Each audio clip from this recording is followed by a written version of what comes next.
नमस्कार, आप देख रहे हैं SBC इन टाइम्स और मैं हूं आपके साथ anchor Priyanshi. Neemuch Cantt police के हत्थे चढ़ा बाइक चोर निम्बाहेड़ा से चोरी हुई मोटरसाइकिल सहित आरोपी को किया गिरफ्तार।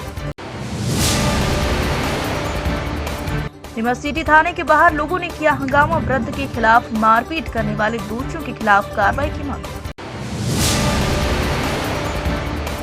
मंदसौर जिले के सुहासरा बैंक से रुपए लेकर निकल रहे शिक्षक के साथ दो लोगों ने लूट की वारदात। लुटेरों ने शिक्षक से 6,50,000 रुपए लूटे। नीमच कैंट पुलिस के हत्थे चढ़ा बाइक चोर निम्बाहेड़ा से चोरी गई मोटरसाइकिल सहित आरोपी को गिरफ्तार कर लिया गया है। जिला पुलिस अधीक्षक सूरज कुमार वर्मा के निर्देशानुसार पुलिस द्वारा अपराधियों के विरुद्ध सतत कार्रवाई जारी है, जिसमें पुलिस को सफलता मिल रही है। अतिरिक्त पुलिस अधीक्षक SS कनेश एवं नगर पुलिस अधीक्षक फूल सिंह परस्ते के मार्गदर्शन में एवं कैंट थाना प्रभारी राजेंद्र नरवरिया के नेतृत्व में उनकी पुलिस टीम द्वारा एक बाइक चुराने वाले आरोपी को मोटरसाइकिल सहित गिरफ्तार करने में सफलता मिली है। कैंट थाना पुलिस से प्राप्त जानकारी के अनुसार कल रात को मुखबिर की सूचना पर कैंट पुलिस टीम द्वारा प्राइवेट बस स्टैंड नीमच से बाइक सहित एक व्यक्ति को गिरफ्तार किया गया। आरोपी आकाश पिता करण घांचा उम्र 28 वर्ष निवासी नया बाजार नीमच ने ये मोटरसाइकिल 5 माह पहले निम्बाहेड़ा बस स्टैंड से चुराई थी। Bike TVS sports number RJ09 SC 7947 को बरामद किया गया। उक्त मोटरसाइकिल को आरोपी बेचने की बातचीत कर रहे थे कि पुलिस के हत्थे चढ़ गए। उक्त कार्रवाई नीमच कैंट थाने के उपनिरीक्षक शब्बी मेव, सहायक उपनिरीक्षक मित्र कैलाश कुमरे, प्रधान आरक्षक आदित्य गौड़, आरक्षक मनु जाट, आरक्षक गणेश मालेचा का योगदान सराहनीय एवं प्रशंसनीय रहा। नीमच सिटी थाने के बाहर हंगामा कर रहे लोग वृद्ध की मौत से आक्रोशित हैं। इनके आक्रोश का अंदाजा इसी बात से लगाया जा सकता है कि वे अभी किसी की बात सुनने को तैयार नहीं है। इन लोगों के आक्रोश की वजह वृद्ध के साथ मारपीट करने वाले दोषियों के खिलाफ कार्रवाई को लेकर है। दरअसल आरोप है कि नीमच सिटी थाना क्षेत्र के अंतर्गत आने वाले गांव जावी में 6 जुलाई को सुठोत गांव के रहने वाले प्रभुलाल नामक वृद्ध व्यक्ति के साथ आरोपी परिवार द्वारा धोखे से बुलाकर मारपीट की गई। मारपीट में वृद्ध प्रभुलाल गंभीर रूप से घायल हो गए थे। नीमच जिला चिकित्सालय उन्हें लाया गया था, जहां से इलाज के लिए राजस्थान के उदयपुर रेफर किया गया था।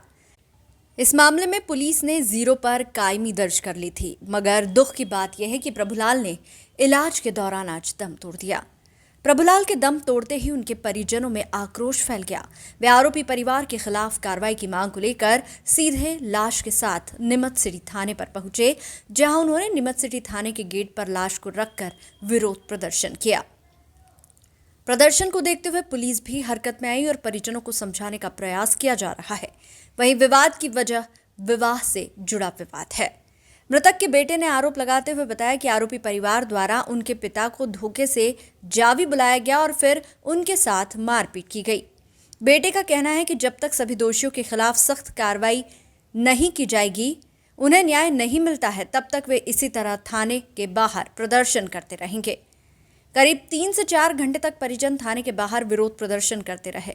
इसके बाद पुलिस ने इस मामले से जुड़े उन लोगों को जावी से हिरासत में लिया, तब जाकर मामला शांत हुआ।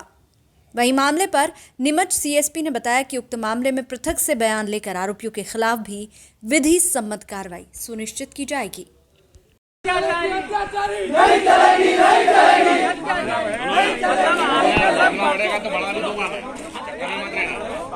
घटना है मेरे पिताजी को जावी में राधे श्याम, उसका भाई गोपाल और राधे श्याम का लड़का ओम प्रकाश और गोपाल का लड़का क्या नाम उसका दीपक और राधे श्याम की दोनों औरतें, राधे श्याम और गोपाल दोनों बाइक की औरतें और एक सरवनिया का है ये जो नाथूलाल का लड़का, इन्होंने मेरे पिताजी के साथ में मारपीट की और धोखे से बुलाया और मारपीट की और आज मेरे पिताजी का एक्सपायर हो गया इलाज के दौरान। क्या विवाद था, मतलब किस बात को लेकर? विवाद क्या था, इन्होंने धोखे से बुलाया मेरे पिताजी को वहाँ घर पे और उसके बाद में मारपीट की और आज मेरे पिताजी का एक्सपायर हो गया।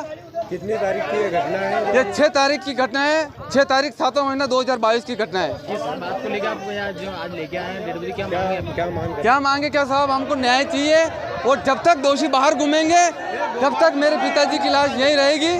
कोई दिक्कत नहीं मेरे को, जो भी होगा निर्णय बाद में देखा जाएगा। इलाज उदयपुर इलाज चल रहा था मेरे पिताजी का आज, और उसको लेके आए हैं और यहाँ और थाना प्रभारी भी कोई भी कार्रवाई नहीं कर रहे हैं। और हम इतने को भी अगर ये कर रहे हैं तो फिर ये आम लोगों का आप क्या मांग करते हैं अभी? थाने मांग क्या सर, हम मांग करना चाहते हैं कि जब तक हमारे पिताजी को न्याय नहीं मिलेगा और हमारे परिवार को, तब तक दोषी के खिलाफ कार्रवाई की जाए।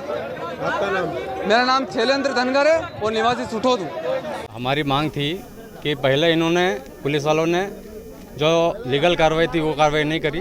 दफ़ा 307 के तहत इनको कार्रवाई करना थी, लेकिन उन्होंने दूसरी धाराएं लगाकर उस केस को कमज़ोर बनाने की कोशिश करी। अभी आप एसपी साहब से मुलाकात करने गए? हाँ, एडिशनल एसपी साहब से अभी हम मिल के आए हैं। एसपी साहब के बाहर दौरे पर गए थे, तो उन्होंने आश्वासन दिया है कि धारा 302 के तहत इनकी निश्चित रूप से कार्रवाई होगी और जो परिवार को आर्थिक सहायता मिलनी चाहिए शासन के नियम के अनुसार, वो सहायता राशि हम कोशिश करके दिलवाएंगे। बातचीत हुई थी बाकी हाँ, हमारी रीजनल एसपी साहब और टीआई साहब से बातचीत हुई थी, तो बाकी जो अपराधी थे उन अपराधियों को पकड़ने के लिए यहाँ से टीमें गई हैं और शायद उन्होंने बताया एडिशनल एसपी साहब ने कि 3 अपराधी इसमें गिरफ्तार हो चुके हैं और वो शायद ऑन द वे है, रास्ते में हैं, तो अभी थोड़ी देर में थाने में आ जाएंगे। बाकी एक अपराधी अभी नहीं मिला है, उसके लिए भी एक टीम अलग से गई है, वो जैसे ही मिलेगा तो उसको पकड़ के लेके आएंगे, ऐसा उन्होंने आश्वासन हमको दिया है। आपका नाम? मेरा नाम आशीष फरकिया, गांव सुठो से हूं और ये हमारे पड़ोसी हैं जिनको इस प्रकार की घटना में किसी व्यक्ति को मारना एक सभ्य समाज के लिए इसका कोई स्थान नहीं है और इस प्रकार के लोगों के खिलाफ निश्चित रूप से सख्त कार्रवाई होनी चाहिए और प्रशासन को इस कार्रवाई में पूरा सहयोग करना चाहिए। आपका नाम? आशीष फरकिया। कोई घटनाक्रम था, एक विवाद हुआ था, उसमें डेथ हो गई, क्या था पूरा मामला? 6 तारीख को घटना हुई थी। एक महिला को उसके ससुराल में नहीं भेजने की बात को लेकर के, और फिर दोनों पक्ष में मारपीट हो गई थी। और फिर जो मारपीट के दौरान उस जो मुजर्रर था, जो इसके खिलाफ जो है ना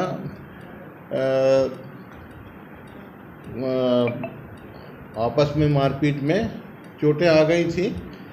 और उसके बाद प्रारंभिक सीधे यहाँ अस्पताल लेके आ गए थे उसको। यहाँ से यहीं पे 0 पे FIR लाज किया गया था 294, 323, 506 के अंतर्गत, और यहाँ से रिफ़र हो गया था उदयपुर। उसके पश्चात जो है करीब से 18 दिन तक अभी तक इलाज चलता रहा, और फिर उसके बाद कल जो है उसकी मृत्यु हो गई। इस ऐसी खबर सर, आज जो सिटी थाने पे उन्होंने शव लेकर पहुंचे, उनका कहना है कि कार्रवाई पूरी उनकी तरफ से जो जो नाम थे वो नहीं दर्ज किए गए। हाँ, ये सही है। उनका कहना है कि बोले साहब जो FIR में नाम आया 2-3 लोगों के नाम है, उसमें 2-3 लोग और से 2 महिलाएं और एक जेंट्स और भी शामिल था, उनके नाम नहीं आए। तो उस पर उनके स्टेटमेंट जो गवाह हैं उनके अलग से पृथक से स्टेटमेंट लिए जाएंगे। उनके गवाही के आधार पर उनकी गिरफ्तारी होगी, कार्रवाई होगी। मंदसौर जिले के सुवासरा बैंक से रुपए लेकर निकल रही शिक्षक के साथ 2 लोगों ने लूट की वारदात की है। लुटेरों ने शिक्षक से 6,50,000 रुपए लूटे और वारदात कर आरोपी भाग ही रहे थे कि लोगों ने उन्हें पकड़ लिया। हालांकि एक आरोपी फरार होने में सफल हो गया है। जो पकड़ाया उसकी लोगों ने जमकर धुनाई कर दी। इसके बाद आरोपी को पुलिस के हवाले कर दिया गया है। पुलिस ने उससे लूटे गए 6.5 लाख रुपए बरामद कर लिए हैं। आपको बता दें कि शुक्रवार दोपहर करीब 2 बजे ग्राम घसोई निवासी शिक्षक बहादुर सिंह देवड़ा नगर की सेंट्रल बैंक ऑफ इंडिया से 6,55,000 रुपए निकालने गए। आरोपी बैंक से ही शिक्षक की रैकी कर रहे थे। शिक्षक देवड़ा तहसील घाटी रोड पर से स्टेशनरी की दुकान पर कुछ देर रुके और पैसों से भरा बैग काउंटर पर रखकर एक अन्य शिक्षक से दुकान के बाहर ही बात करने लगे। इतने में आरोपी शुभम पिता कुंदन सिंह निवासी कड़िया सासी थाना बोड़ा जिला राजगढ़ और वहीं का एक अन्य आरोपी बंटी जो कि दुकान के आसपास रहकर बैग पर नजरें जमाए थे, मौका देख बैग लेकर भाग निकले। देवड़ा की नजर आरोपी और उनके पैसों से भरे बैग पर पड़ी तो उन्होंने शोर मचाया। इतने में भीड़ एकत्र हो गई और आरोपी को चारों तरफ से घेर कर लोगों ने उसकी जमकर धुनाई की। इस दौरान एक आरोपी बंटी फरार हो गया। लोगों ने आरोपी शुभम के पास से रुपए से भरा बैग छीना और पुलिस को सूचना देकर आरोपी शुभम को पुलिस के हवाले किया। शनिवार को आरोपी को कोर्ट में पेश किया गया, जहां 2 दिन का पुलिस रिमांड मिला है। आपको बता दें कि करीब 1 माह पहले परमानंद पिता बद्रीलाल धाकड़ निवासी धाकड़ खेड़ी के साथ करीब 1 माह पहले 60,000 रुपए की लूट हुई थी। नगर के हॉस्पिटल चौराहे पर 2 नकाबपोश बदमाश बाइक से आए और बैग लूट कर फरार हो गए थे। पीड़ित परमानंद का अपने बेटे रामप्रसाद का कैंसर का उपचार चल रहा है। उक्त राशि लेकर उसे रामप्रसाद के उपचार के लिए उज्जैन जाना था। ये राशि रिश्तेदारों ने रामप्रसाद के बैंक ऑफ इंडिया के खाते में डाली थी, जहां से परमानंद ने उक्त राशि को बेटे के खाते से निकाली थी। 5,000 की राशि उसने जेब में और 60,000 की राशि बैग में रखी थी। अरे ये तो युवा देगा पुलिस भेज देगी फोटो ले देंगे।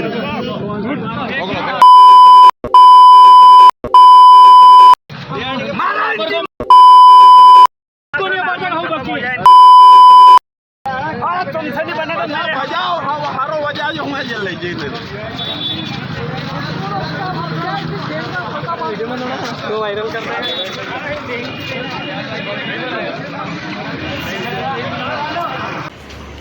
कल दिनांक को विजय बहादुर सिंह टीचर हैं जो खसोई में, उनके द्वारा बैंक से 6.5 लाख रुपए निकाले गए थे सेंट्रल बैंक ऑफ इंडिया से। 2 बदमाश उनका बैंक से रेकी कर उनका पीछा कर रहे थे, जिन्होंने उनका बैग लेकर के भागे थे, जिस पर थाने पर अपराध क्रमांक 260/22 392 भादवी का पंजीबद्ध कर विवेचना में लिया गया था। श्रीमान पुलिस अधीक्षक महोदय अतिरिक्त अनुराग सुरेन्द्र साहब, अतिरिक्त पुलिस अधीक्षक महोदय श्री महेंद्र राणेकर साहब और एसडीओपी सीतामऊ निकिता सर द्वारा टीम गठित कर लगातार निर्देश दिए गए, जिनके निर्देशों का पालन में हमने कल रात्रि में दो अज्ञात बदमाश जो फरियादी द्वारा बताए गए हुए अनुसार थे और फुटेज से मिलते थे, जिनको किशोरपुरा के पास से हमने घेराबंदी कर पकड़ा, तो एक बदमाश अंधेरे का फ़ायदा उठा करके भागा। एक को पकड़ा जिसका नाम शुभम है, जिससे पूरी लूट में लूटे गए सारे रुपए 6.5 लाख रुपए बरामद किए गए। शुभम पिता कुंदन सिंह निवासी कड़िया सांसी जो राजगढ़ जिले का है, और दूसरा है बंटी पिता मोड़ सिंह। चलिए रुख करते हैं मंदसौर की खबरों की ओर। मंदसौर जिले के गांव नाहरगढ़ में श्री राम ग्रुप द्वारा महानायक चंद्रशेखर आजाद की जन्म जयंती समारोह पूर्वक मनाई गई। कार्यक्रम की शुरुआत चंद्रशेखर आजाद जी के चित्र पर माल्यार्पण कर की गई। साथ ही चंद्रशेखर आजाद जी की जीवन पर प्रकाश डाला गया। इस दौरान युवा समाजसेवी अरुण भटनागर द्वारा अपने विचार व्यक्त करते हुए कहा कि हम जिस आज़ाद भारत में जी रहे हैं, वहाँ कई देशभक्तों की देशभक्ति और त्याग की वेदी पर सजी हुई है। भारत में बहुत देशभक्त ऐसे थे जिन्होंने छोटी सी उम्र में ही देश के लिए अतुलनीय त्याग और बलिदान देकर अपना नाम स्वर्णिम अक्षरों में अंकित करवाया। इन्हीं महान देशभक्तों में एक थे चंद्रशेखर आज़ाद। चंद्रशेखर आज़ाद अदम्य साहस व वीरता के पर्याय अग्रणी स्वतंत्रता सेनानी थे, जिनका कहना था कि दुश्मन की गोलियों का सामना करेंगे, आज़ाद है और आज़ाद ही मरेंगे। इस दौरान श्रीराम ग्रुप के सदस्य अरुण भटनागर, राकेश शर्मा, मनीष साहू आदि युवा साथी मौजूद रहे। चंद्रशेखर आजाद का जन्मदिन मनाने के लिए यहाँ उपस्थित हुए हैं। आप सबको ज्ञात है कि हमारे चंद्रशेखर आजाद ने जो कर्म किए हैं वह अत्यंत शक्तिशाली, बलवान और कोई महाबली कर सकता है। उन्होंने अंग्रेजों से जिस तरह लोहा लिया और जिस तरह आज़ादी की अलग जगाई है, वह अपने तौर पर देखा जाए तो विश्व में वह पहला इंसान था जिन्होंने आज़ादी के लिए अपने प्राण तक त्याग दिए। और उन्होंने कहा था कि ऐसी कोई गोली नहीं बनी जो मेरा सीना चीर सके। उन्होंने स्वयं अपने आप को गोली मारी थी क्योंकि एक अंग्रेज मुझे गोली नहीं मार सकता है। इसलिए उन्होंने जब जय चंदों के चक्कर में जब उनके प्राण संकट में आए तो उन्होंने खुद को गोली मार ली, लेकिन इन हत्यारों के और इन दुराचारियों के हाथ में नहीं आए और इस भारत माता को आजादी दिलाने के लिए पूरा प्रयत्न किए और शहीद हुए। आज हम देखें कि वो हमारे मध्य प्रदेश का गौरव है। मध्य प्रदेश में जन्मे यह चंद्रशेखर आजाद का जन्मदिन मना रहे हैं। उन्होंने कहा है कि गुलामी का जीवन कभी नहीं जीना चाहिए, आजादी का जीवन जियो। आजादी से जो जिएगा वो भारत माता में जिएगा। भारत माता की जय, वंदे मातरम, जो आज हम देश में गर्व के साथ कह सकते हैं, ये उन्हीं की देन है। भारत माता की जय, भारत माता की जय। SBCN टाइम्स के लिए मंदसौर से ललित शंकर धाकड़ की रिपोर्ट।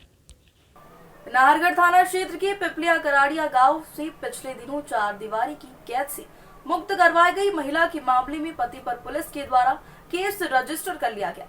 SBCN की टीम पिपलिया कराड़िया गांव की उस गली तक पहुंची जहां महिला को 4 साल से एक कमरे में कैद किया गया था।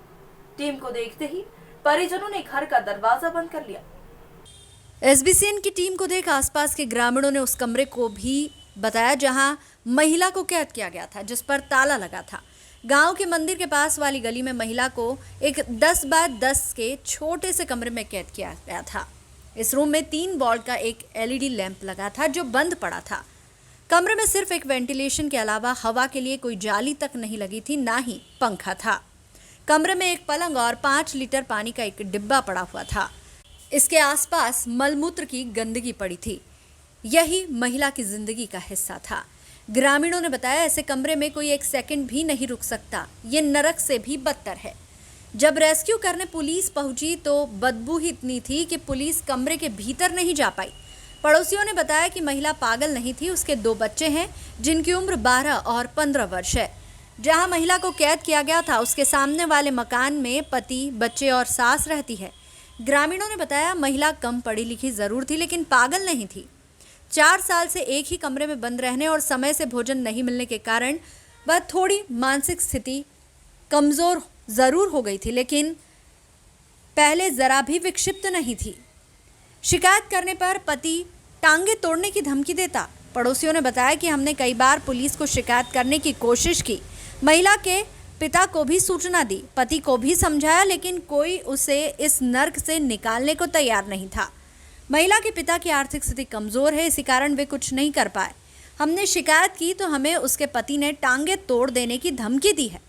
वहीं छोटे से गांव में आपसी दुश्मनी होने के डर से ग्रामीणों ने शिकायत नहीं की, लेकिन जब महिला की स्थिति देखी नहीं गई तो उसे नर्क वाली जिंदगी से बाहर निकालने की ठानी, तब NGO का सहारा लिया। Extension bite. SBCN टाइम्स के लिए मंदसौर से नेमी चंद राठौर की रिपोर्ट। एक लड़का लड़की भी है तो उनको भी सिखा रखा है, तो बार बार बोलते कि हमको इलाज करवा रहे हैं, ठीक है, तो बातचीत करा दी। मम्मी रोज फोन लगाते 5 साल से मेरे को कह रही थी मम्मी को कि पापा सेकंड भी नहीं रुक सकते वो इस कमरे में। नहीं तो हेड साहब ने वीडियो बना रखा है उसका, जो हेड साहब यहाँ आए थे थंदर साहब, उन्होंने इस फोन से वीडियो बना रखा है उसका। उससे भी बेहतर थे साहब, सब गंदगी अंदर ही थी। वो अभी 2-4 दिन पहले सफाई कर दी इन्होंने उसको जाने के बाद, उससे पहले कोई सफाई नहीं थी उस कमरे में। 4 साल से घेर रखी थी उन्होंने। और मैंने ये कुछ बोला TI साहब को तो उन्होंने कहा कि पेड़ तोड़ दूंगा तेरे। शाम को फिर धमकी दी प्रदीप मोहन ने। कि पड़ोसी ने ऐसे क्यों की कार्रवाई? उन्होंने कहा घेरना क्या गुनाह है, ये क्यों घेर रखा तुझे? उसने कहा कि तेरे पेड़ तोड़ दूंगा मैं। हाँ, क्या स्थिति थी यहाँ, मतलब क्या वो 4 साल से घेर रखी थी। खाना भी उसके एक टाइम पहुँचाते थे और फिर लेटरिन भी अंदर ही जाती थी, सब उसके अंदर ही था। पहले क्या स्थिति है जब शादी करके आई होगी? शादी करके आई तो अच्छी थी, बिल्कुल अच्छी थी। काम पे जाती थी, खेत पर ही जाती थी, बच्चे मजदूरी करते थे। बच्चे 2 है, 12 साल की बच्ची है, 17 साल का बच्चा है। जो शिक्षित नहीं थी वो पहले। हाँ तो उसको कम है शिक्षित हो, परंतु घेर रखिए इसको क्या। उसके पीर वाले भी थोड़ा गरीब है।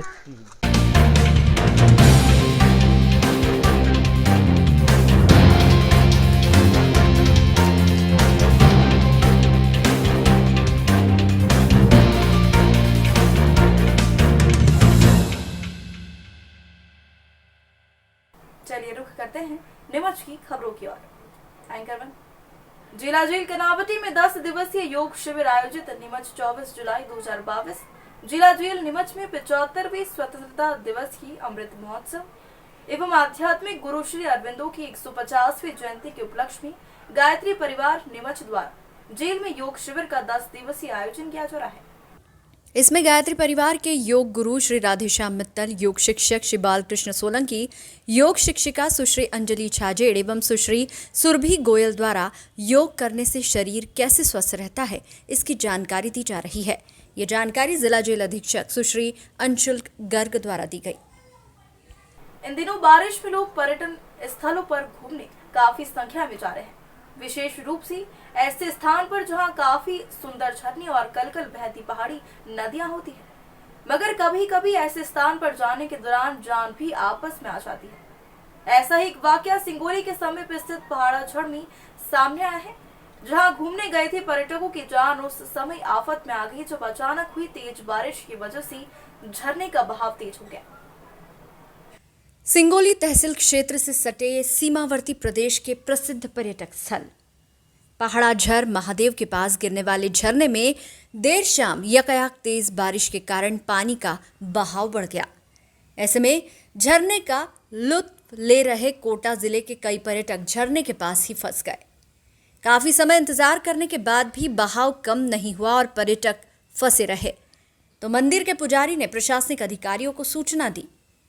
पहाड़ाझर झरने में लोगों के फंसे होने की जानकारी पाते ही उपखंड अधिकारी, एडिशनल एसपी तथा रावत भाटा के अन्य अधिकारी मौके पर पहुंचे।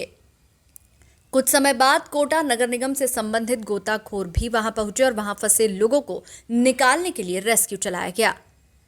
करीब 2 घंटों से भी ज्यादा समय तक चले रेस्क्यू में 6 लोगों को निकाला गया। बता दें कि पहाड़ाझर राजस्थान राज्य का प्रसिद्ध पर्यटक स्थल है, जहां इन दिनों पर्यटकों का तांता लगा है। बरसात के मौसम में पहाड़ से नीचे की ओर गिरता झरना बहुत ही मनमोहक लगता है। ऐसे में यहां पर्यटकों की भीड़ लगी रहती है।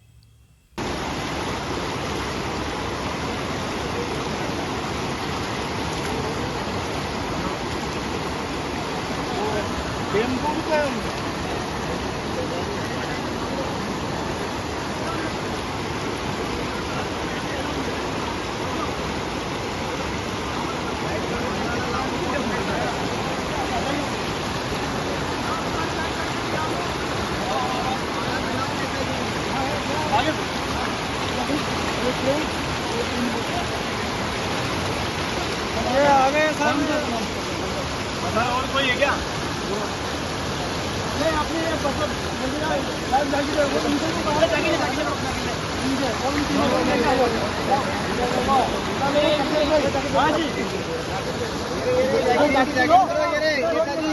आगे ले लो।